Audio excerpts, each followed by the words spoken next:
Ladies and gentlemen, welcome your faces to a brand new video. Now before the video starts, I just want to say that I am extremely ill right now, like really ill, like runny nose, like bad throat, everything. But I'm gonna do my hardest with this video because I really want to do this video. But without further ado, let's get right into it.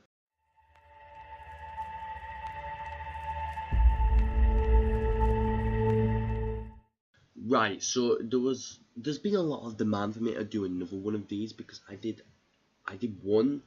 done one of these before where I basically talk about the meanings behind fakes and snakes for my album Reflection, and one particular song, and this is the last song. Well, kind of not the last song. There's one song after this, except it's a remix. So this is technically the last song off of the album, original song, called Not Going Back. Now it goes back and forth with all kinds of topics, but the main consistent topic that this song revolves around is kind of like my whole legacy. It's kind of like my whole career. How do I view my career now, as opposed to how I viewed it before?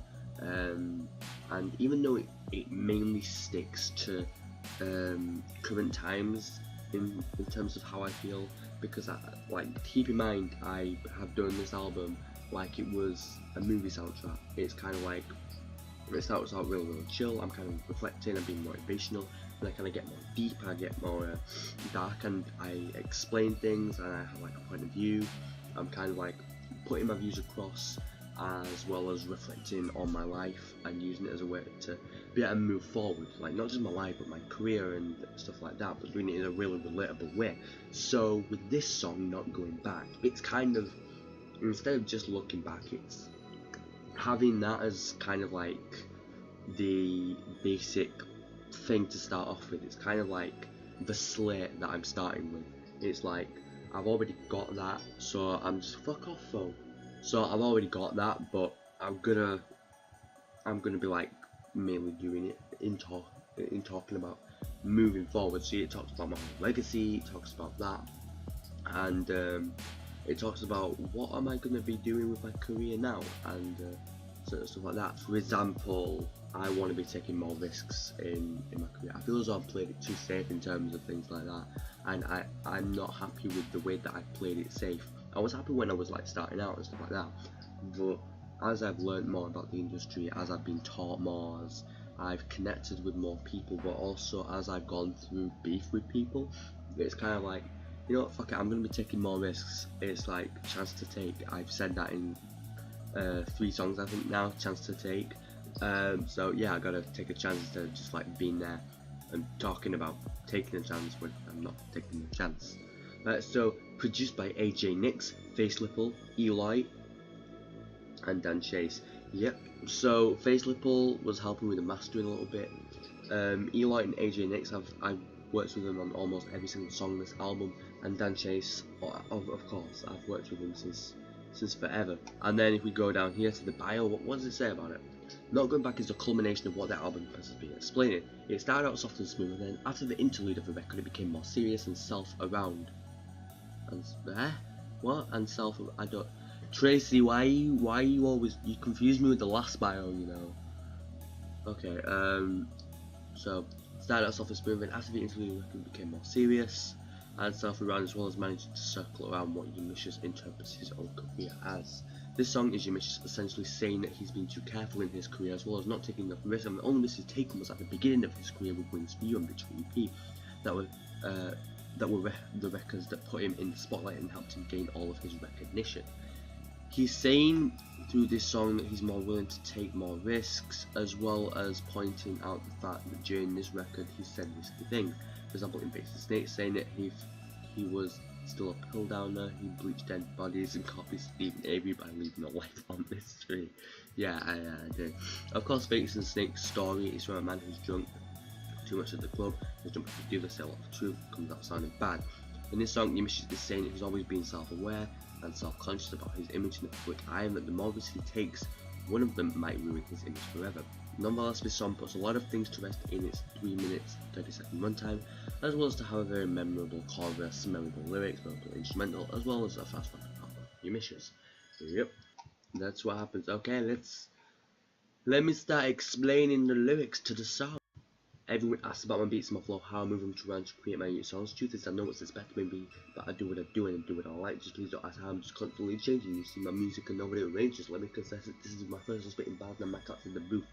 Okay, so let me just start with the first part. Now, our annotations, let me just read them. What is YomiShious is speaking about fans and about artists alike that are curious as to how he works with different tones and styles in his music, similarly to how people ask that about Eminem. Yes, that is true.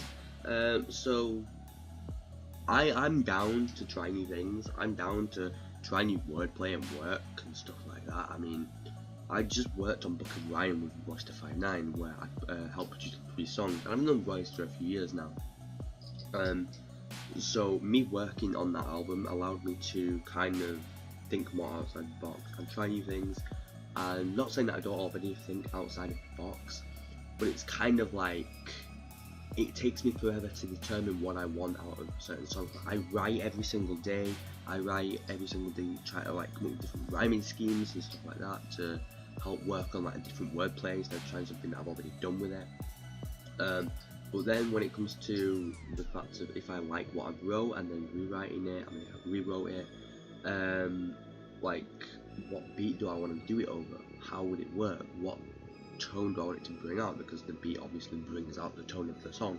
It is the layout, it's what you're going to be building on. You know, it's like you're building on the lyrics, you're building on the wordplay, but the beat is what you do all those things on. It's like, you know, construction site.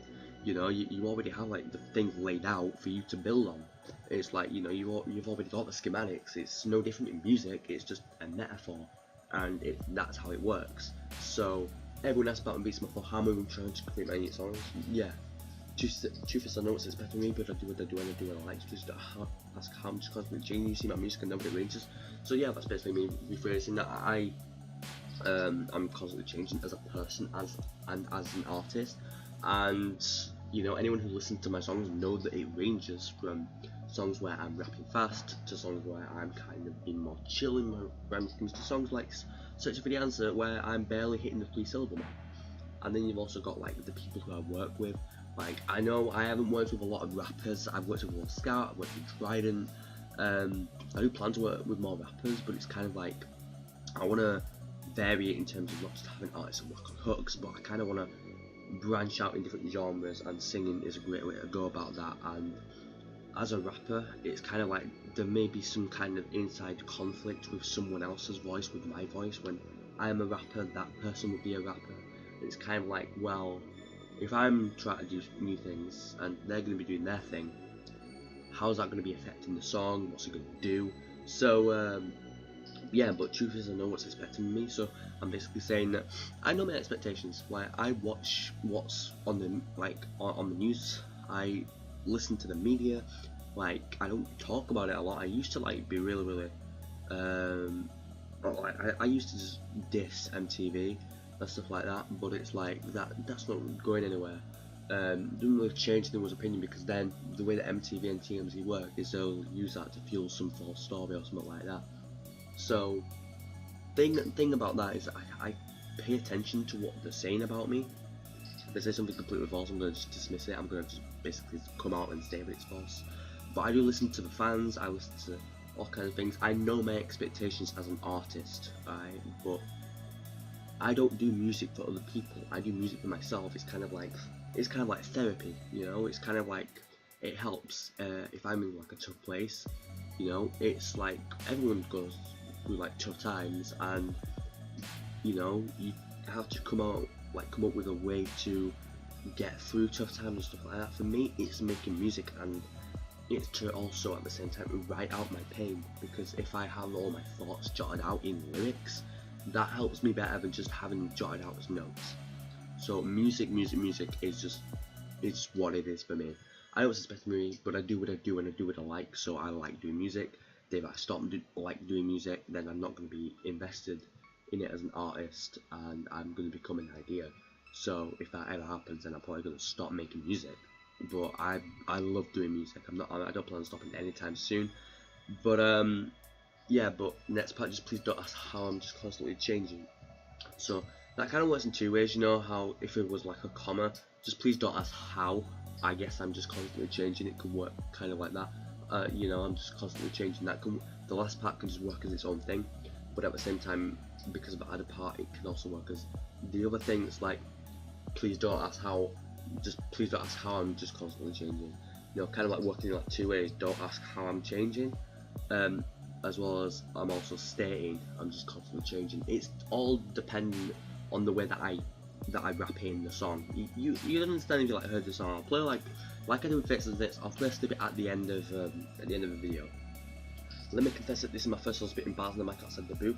So one thing that I'm doing with this, and to kind of bring people into my thoughts of making music, like, and this is a deliberate thing that I did here, is I'm talking about my career.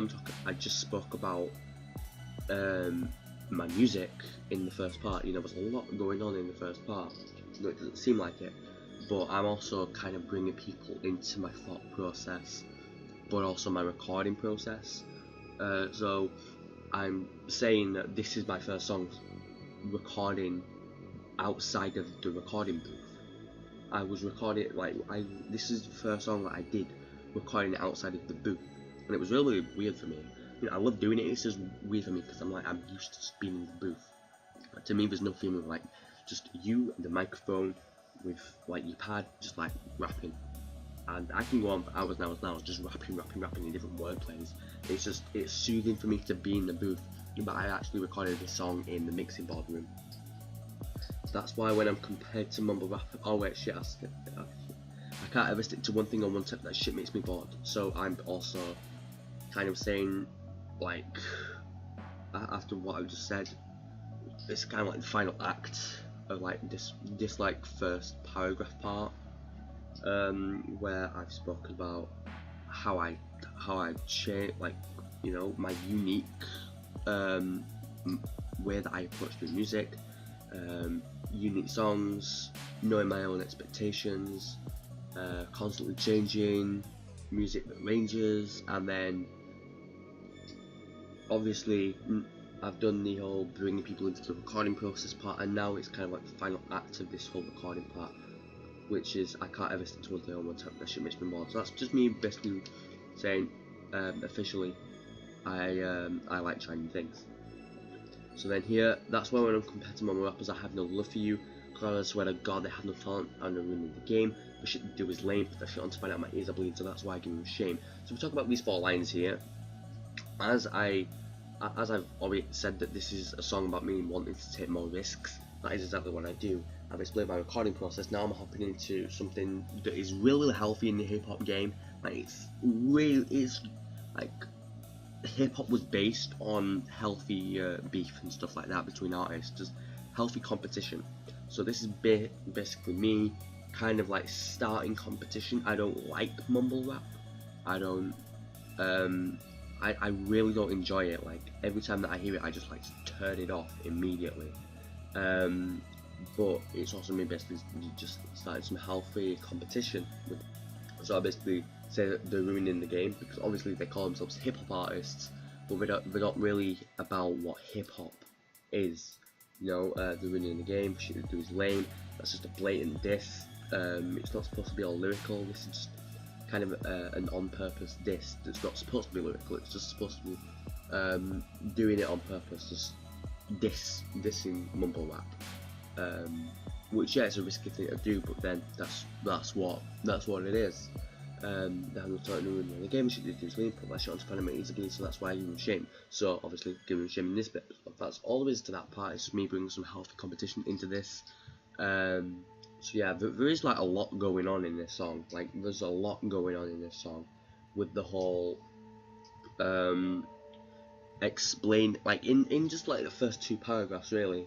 There's me talking about my recording process, talking about how I am changing, talking about myself as an artist, but then also hopping into hip hop healthy beef to help with the whole narrative that this song going into being dissing people, being all submissive, being understanding at the same time, and just kind of being in all these different places at the same time, which is what, you know, the album's called Reflection.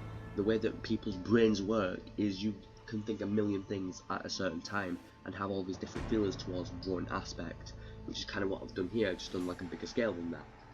All they do is speak about the bank, about smoking with others, like I know about a relatable topic that connects people who need help filling in the blanks.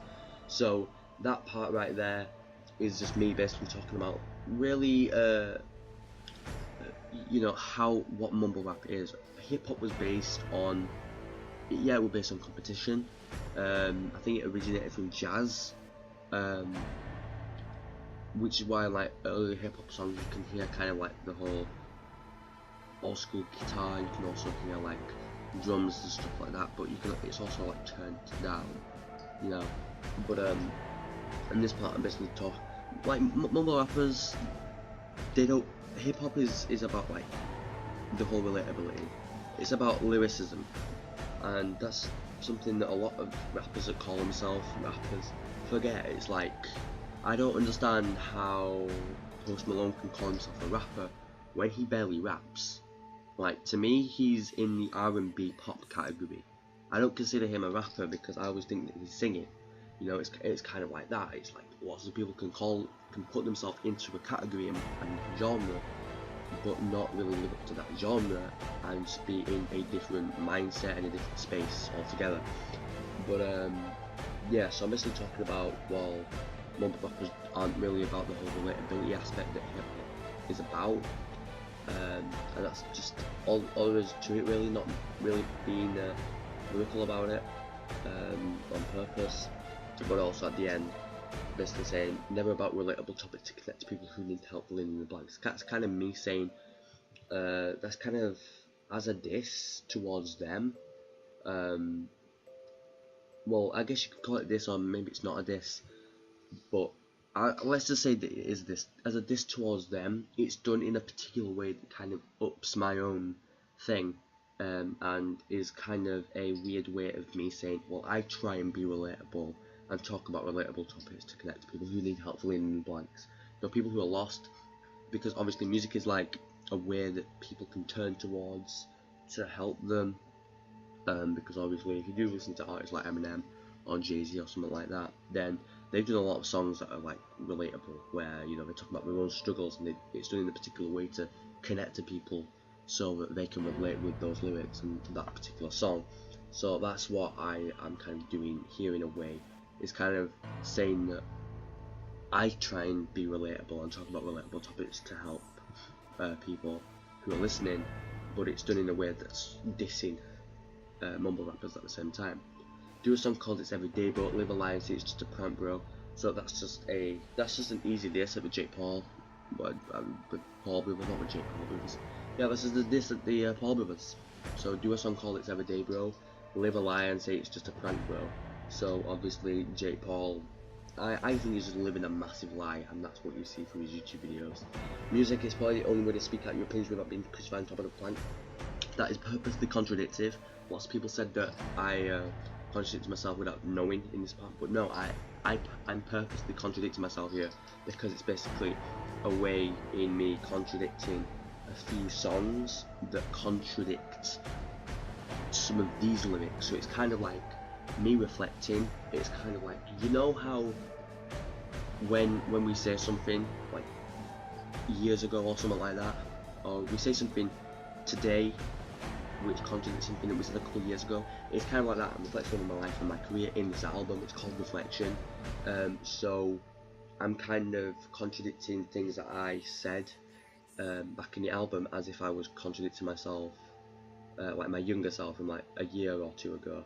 It's kind of like that. It's purposely contradictive in this respect. Put on a pedestal and get called out for being a mamma just because I tried to speak out of my heart, and now I've got a feeling that this shit's spinning out of control. So what this basically is saying, as an artist, I've been put on a pedestal because obviously with the amount of records that I've sold, with the amount of people that I've reached, the amount of things that I've done in my entire career, obviously you get put on a pedestal. This is basically me talking about the whole expectation thing, but it's a way of me rephrasing just so that everyone knows after I've contradicted myself, because like I said, I purposely contradicted myself, but this kind of like it is like I contradicted certain things that I've said in this album on purpose, but I'm not contradicting the main lyrics in this song, in this verse, because this song does deal with contradiction, and you'll see that in like the next verse. But obviously, I'm basically in this part here, I'm rephrasing the whole part about I know like what's expected of me, but I do what I do and I do what I like. But this is just me being a bit more aggressive. People just call me a madman because I'm trying to speak out of my heart, and now I've got a feeling that this shit's spinning out of control. That is me. I do contradict what I said about the whole thing up here, like about, you know, it's the only way to speak out your opinions. But this song deals with contradiction. But in a person doesn't get called out for being a madman just because I'm trying to speak out of my heart, and now I've got a feeling that this shit's spinning out of control. So it's kind of like the escalation. This is the contradiction part, and this is kind of like the escalation when you basically say something, you know. So no calm before the storm. From that saying I've hit an all-time low. From the level just getting started, so you can fall down. So in this part, I kind of like redeem that purposely contradiction there by basically me saying to all the people who are like said that I should reach my expectations, and I don't reach the expectations and stuff like that, and then they say that I hit an all-time low. It's kind of like for any artist that kind of happens, and then we're just getting started, you can fall down. So yeah, so that explains that. And then it's also me kind of like working, well, how can I rhyme certain words? Storm, I rhyme storm with low, and I rhyme low with down. It's kind of like a back and forth triple rhyme. It kind of works, which it's cool that worked out. Right, the chorus, let's be similar on top, mind your mind, turn up the tune, it's gonna line up shine, change the back, which slots into place, got to underline that, because I got my work cut out for me. I'm only looking ahead. If I lose half my promise for whatever I've said, then fuck it. These are my thoughts. I'm closing the door on you and not going back. Yeah, I kind of missed out. So closing the door on you and I'm not going back. So if we talk about the chorus, let's be civil on top, man of mind. This is kind of like me trying to be like, for some reason I've done some dissing, but kind of like let's be civil on top, man of mind. Turn this tune, go like shine.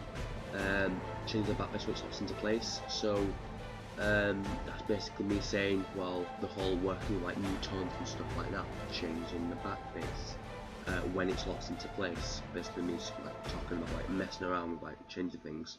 I've got to underline that, like I'm taking. It's kind of like I'm taking notes. Like this song is taking notes because I got my working out for me. I'm only looking ahead. My work is like music, but it's also not a job, and you'll kind of see that in the lyrics. I'm only looking ahead. Yeah, I'm just like looking forward, like keeping my chin up, as well as still being risky. It's kind of me being like, after looking backwards, which is kind of the whole album. It's kind of like this song sets it up to be the culmination. So I'm only looking ahead, as in I'm not looking behind me or anything like that. If I lose half my famous whatever I've said, then fuck it. So obviously, if you do something controversial, you do lose like some fans and stuff like that. But it's kind of like that's the whole risk with taking more risks. Is you're at risk of losing fan base. But it's kind of like I'm doing this for me. I'm in that realization now. So if there's any people who are with me and riding with me, then that's great. If not, then okay. These are my thoughts. I'm closing the door on you, and I'm not going back. So it's kind of like me being like, okay, so I've always been going back and like round in circles with like certain things, but now it's like these are my thoughts. I'm closing the door and I'm not going back. So it's basically me being like, these are my thoughts. I'm not going to be like going back on my thoughts unless I don't agree with my own thoughts anymore. But I'm not going to be going back on them at this moment.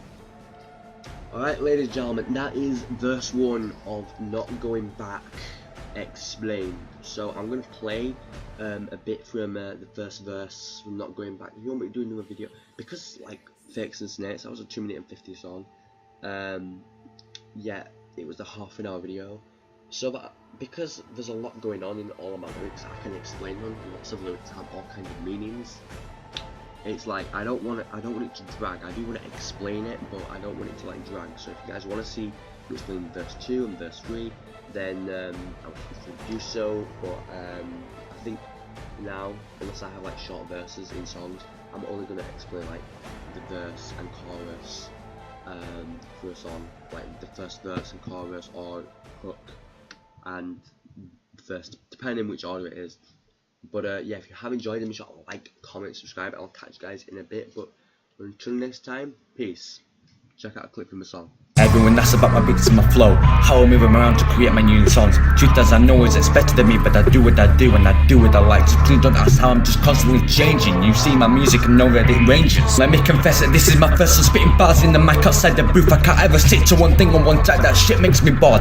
That's why when I'm compared to mumble rappers I have no love for you. God, I swear to God, they have no talent and are ruining the game. The shit they do is lame. Put that shit on to find out my ears are bleeding, so that's why I give them shame. All I do is speak about the bank or about smoking whatever's on dank. Never about relatable topics to connect people who need help filling in the blanks. Do a song called It's Everyday Bro.